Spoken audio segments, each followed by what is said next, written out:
नाट्यम भिन्न रुचेर्जनस्य बहुधाप्यकम समराधनम।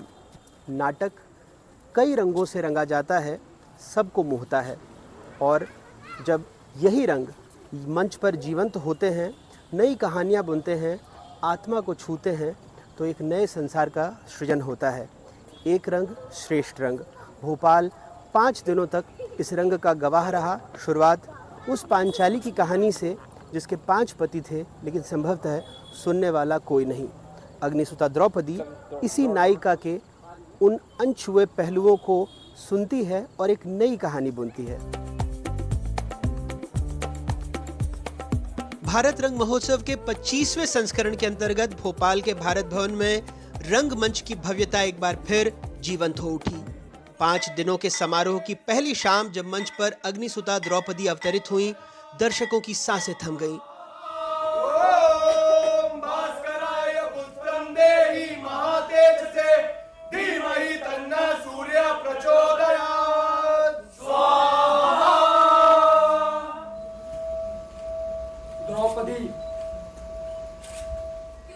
मोहन जोशी की लेखनी और जॉय के निर्देशन में सजी इस अद्वितीय प्रस्तुति ने महाभारत की गाथा को द्रौपदी के दृष्टिकोण से प्रस्तुत किया। सुनने में एक जैसे लगते हैं, या हो सकता है कि हम दोनों का भाग्य एक दूसरे से जुड़ा हो।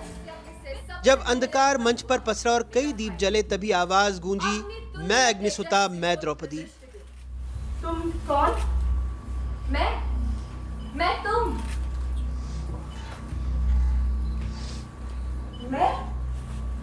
मैं कौन? द्रौपदी। तो फिर तुम कौन? मैं भी द्रौपदी। ये बात मुझे ऐसा लगा कि मुझे कहनी थी, जो मैंने कही इस किरदार के थ्रू, द्रौपदी के थ्रू। और ये सिर्फ मेरी ही नहीं, बहुत सारी ऐसी महिलाओं की, ऐसी बहुत सारी द्रौपदी आज भी हैं जिनकी भी ये बात है और पहुंचनी चाहिए लोगों तक। So I think वो जो एक थिएटर का मैजिक है ना, कि वो एक के साथ एक ट्यूनिंग में चलेगा, so that really helps and मतलब it's difficult because वो ट्यूनिंग बिठानी पड़ती है, but एक बार बैठ जाए, so वो जो फ्लो में एक बार आप स्टेज पे उतर चुके हो और वो जो बंधने लगता है समा, तो वो बहुत खूबसूरत होता है। देखो, इनके झुके मस्तक को देखो। द्रौपदी के संघर्ष, उनकी पीड़ा और समाज के कठोर निर्णयों को संवादों के माध्यम से पिरोया गया। मंच पर जब द्रौपदी ये कहती हैं, मेरी हंसी मात्र एक ठिठोली थी, लेकिन इस ठिठोली ने मुझे चीरहरण के अंधकार में ढकेल दिया, तो सन्नाटा गूंज उठता है। हर शब्द मानो एक चिंगारी बनकर दर्शकों के मन में धधक उठता है। आपको किसने ये अधिकार दिया कि आप मुझे दांव पर लगा सकते हैं? मैं आपकी पत्नी हूँ, संपत्ति नहीं। द्रौपदी की दृष्टि से बहुत सारे लोगों ने बहुत सारी बातें कही हैं, लेकिन मुझे लगता है कि ये बात डायरेक्टर और मेरे तौर पर ये कहना बहुत ज़रूरी थी, इसलिए ये मूल कथ्य जो है इस तरह से निकल कर आया। आप सीधे तौर पर कहेंगे तो विचार एक तरीके से ना फिक्स हो जाता है कि नहीं, बस अब ये हमने डायरेक्ट ये बात कह दी, ये इस संदर्भ में है। जब आप इसको संदर्भ में रखते हो तो हर दर्शक अपने एक संदर्भ जोड़कर रखता है, तो उससे एक रचनात्मक एक बृहद रूप ले लेती है।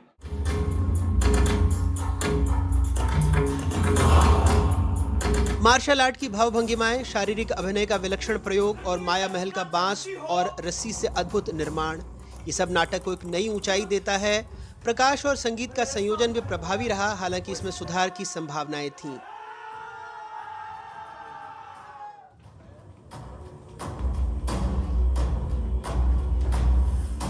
It's very challenging.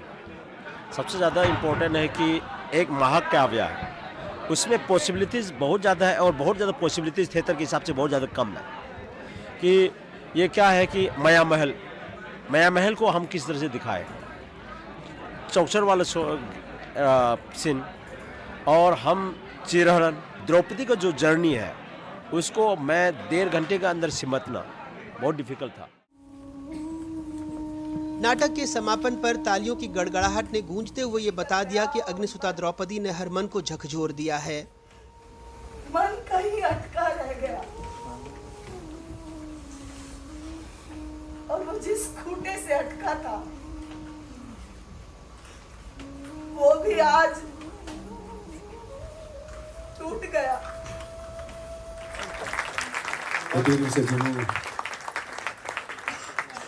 ये थी आज की प्रस्तुति अग्निसुता द्रौपदी। कर्मण्येवाधिकारस्ते माँ फलेषु कदाचन।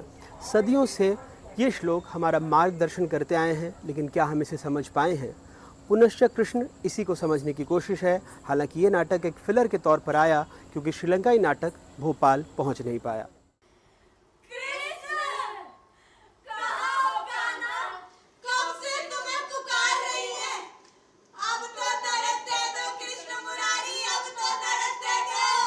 कृष्ण के दर्शन, महाभारत के युद्ध का अनिवार्य होना, कर्ण की व्यथा, मीरा की भक्ति, गांधारी का आक्रोश, अंबा का संघर्ष और राधा का प्रेम, हर पात्र ने कृष्ण के अलग अलग रूपों को प्रस्तुत किया। वो वैसे भी मेरा लघु भ्राता है। युधिष्ठिर के लिए उसकी दृष्टि में इतना सम्मान और मैं इतना पतित केशव। मैं कौनते था, कौनते। जब मुझे पता चला कि राधा मुझे दिया जा रहा है, उसमें भी खास करके जो कनुप्रिया का पार्ट है, तो मतलब मुझे थोड़ा सा डर लगा था क्योंकि थोड़ा टफ पार्ट है, क्योंकि मुझे पूरा अकेले बोलना होता है और मेरे साथ कोई संवाद करने वाला नहीं है। पर धीरे धीरे लेकिन जब मैंने इसमें ग्रो किया और मुझे बहुत अच्छा लगने लगा, मतलब मुझे लगा कि ये शायद बेस्ट पार्ट है जो मुझे मिला है।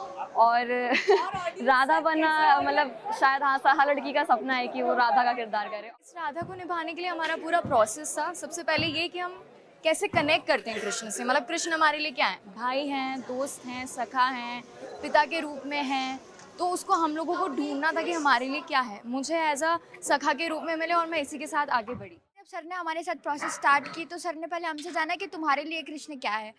तो कृष्ण को निभाना इट्स नॉट ईजी। तो अगर मेरी एक एंट्री भी है तो वो मेरे लिए बहुत बड़ी बात थी, क्योंकि कृष्ण को पोर्ट्रे करना बहुत ही मुश्किल चीज़ है और मुझे नहीं पता मैं कितना कर पाई, लेकिन शायद कृष्ण भगवान मेरे साथ थे तो मैं आज ये कर पाई और सर ने मेरा साथ दिया।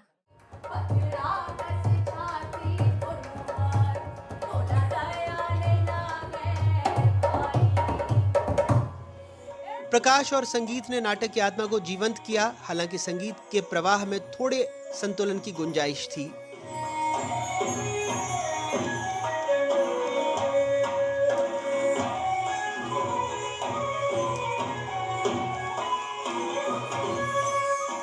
मैंने डॉक्टर रमा यादव हैं मिरांडा हाउस में, उनसे रिक्वेस्ट की कि मैं इस तरह का एक प्ले सोच रहा हूँ।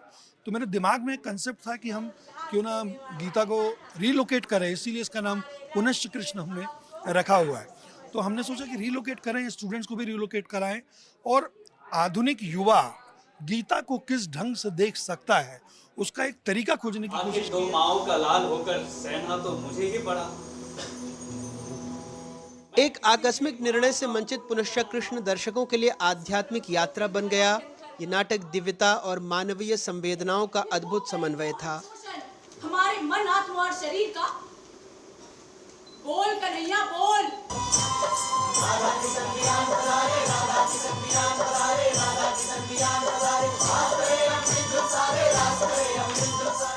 हबीब साहब और नया थिएटर के बगैर चरण दास चोर की कल्पना थोड़ी मुश्किल है, खास करके उन लोगों के लिए जो नाट्य प्रेमी हैं, मध्य प्रदेश और छत्तीसगढ़ से जुड़े हुए हैं, क्योंकि अमूमन इसे हमने हिंदी या छत्तीसगढ़ी में ही देखा है। ऐसे में बांग्ला भाषा में इसे करना उसके निर्देशक के लिए, उसके कलाकारों के लिए जितना चुनौतीपूर्ण था, उतना बतौर दर्शक भी हमें उस नाटक को आत्मसात करना।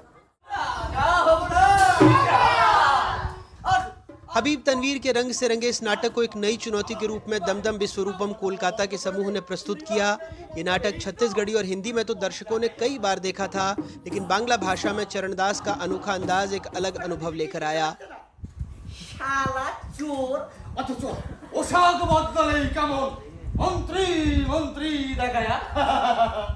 उसमें मॉडर्निटी जैसी चीज़ नहीं थी। जैसे आमतौर पर जो एक्टिंग होती है, जो परिस्थिति पैदा करते हैं, जो परिस्थिति थी उस परिस्थिति के अनुसार ही देखा। मुझे लग रहा था कि हम जस्ट एक नेचुरल चीज़ देख रहे हैं जो जैसी घटना घटती है। विदिशा चैटर्जी के निर्देशन में चरणदास का हास्य, व्यंग और सामाजिक कटाक्ष बरकरार रहा, लेकिन उसमें एक नई रंगत भी जुड़ गई।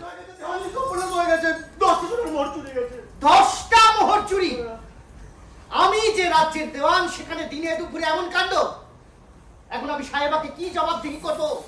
सर ने जो किया था वो फोक फॉर्मेशन में किया था और उसी का फोक फॉर्मेशन को हम प्रोसेनियम फॉर्मेट में ले आए। उधर पे अगर आप देखेंगे तो सेट वगैरह ये जैसा इतना जो चौड़ा वाला प्रोसेनियम वाला आधुनिक वाला जो सेट वो उस पे नहीं था, लेकिन इसमें है क्योंकि युग के साथ साथ सब कुछ बदल रहे हैं। हबीब साहब थोड़े से ज़्यादातर उस समय के एक्टर नाचा के थे, तो नाचा में होता है कि यह करते हैं काम तीन तरफ से ऑडियंस होती है, तो फोक स्टाइल पे किया कि कहीं भी कर सकते हैं, फोक में भी कर सकते हैं, प्रोसेनियम में भी कर सकते हैं। और आज का मतलब दाद देनी पड़ेगी, हम तो देख रहे थे यहीं पे इस पे देख रहे थे स्क्रीन पे, क्या बेहतरीन सेट और क्या लाइट और क्या म्यूज़िक मतलब इफेक्ट था, बहुत बढ़िया। ये महान नाटक हबीब तनवीर की कालजयी रचना केवल एक मंचन नहीं बल्कि एक तीखा व्यंग है समाज पर, सत्ता पर, उन मूल्यों पर जिन्हें राजा स्वयं निभाने में असमर्थ होता है। सत्य को स्वीकारना आसान नहीं, और जब सत्य एक चोर के मुंह से निकले तो समाज उसे मानने से इनकार कर देता है। लेकिन क्या सत्य कभी दब सकता है? क्या नैतिकता और बेईमानी साथ चल सकते हैं?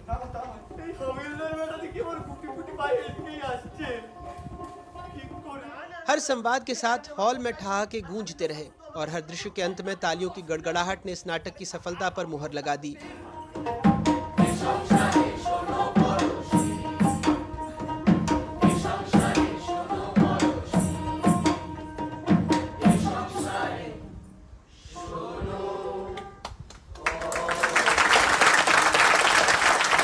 भारत रंग महोत्सव की हर संध्या एक नई अनुभूति, एक नया रंग और एक नई चेतना लेकर आई।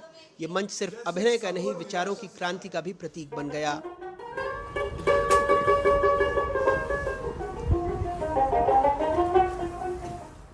नाटक में तो कोई विराम नहीं था, कोई पर्दा नहीं गिरा, लेकिन हमें पर्दा गिराना होगा, एक छोटा सा ब्रेक लेना होगा।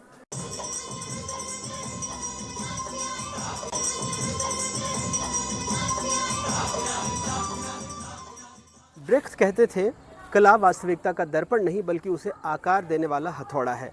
तो इस जर्मन नाटक को लेकर भोपाल के नाट्य प्रेमियों में खासा उत्साह था, लेकिन क्या ये अपनी उम्मीदों पर खरा उतर पाया? क्या ये वो हथौड़ा बन पाया? ब्रॉकलैंड फेलोलैंड एक समय था जब जर्मनी के गांव में 700 गायों का तबेला हुआ करता था, एक समृद्ध किसान का घर। लेकिन फिर आया बाजारवाद का तूफान, सब कुछ बिक गया, बस यादें रह गईं और एक बेटी जिसने इस दर्द को अपने रंगमंच में जीवंत किया।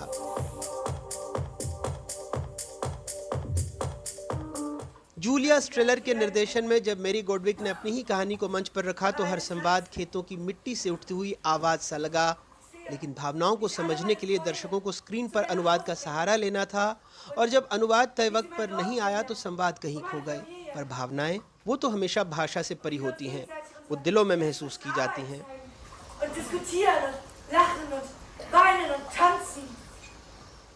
बेटियां मन्नू की, जहां किरदार सवाल करते हैं और लेखक को जवाब देना है।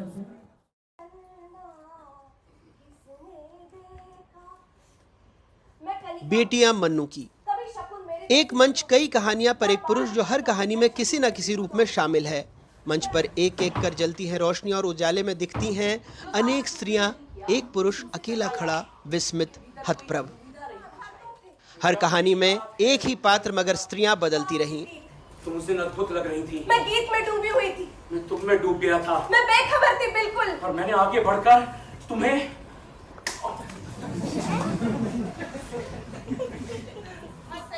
ये नाटक नहीं, ये तो वो संघर्ष था जो हर स्त्री जी रही थी।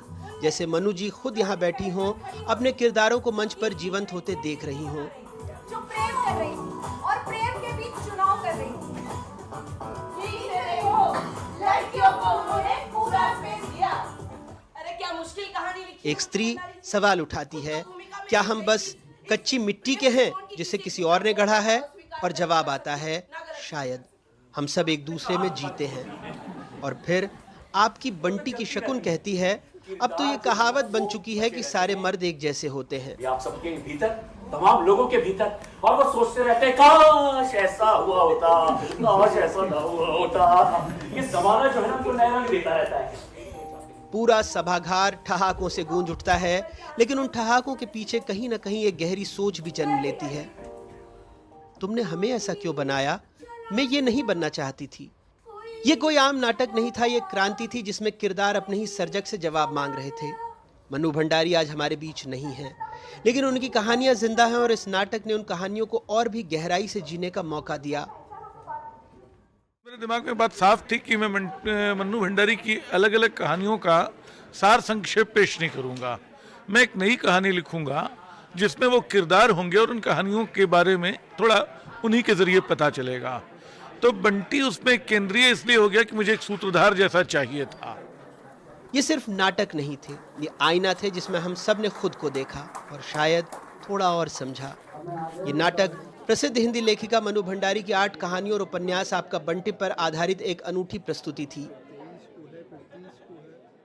तो मैं समझता हूँ कि वो बहुत एक इंटरेस्टिंग डिवाइस भी बन गई और एक रास्ता भी निकल आया कि कहानी तो है ही, लेकिन कहानी को लेकर खुद जो उसके पात्र हैं वो सवाल करने लगते हैं। ये बहुत एक नया एक रास्ता हम लोगों ने मतलब फेस किया।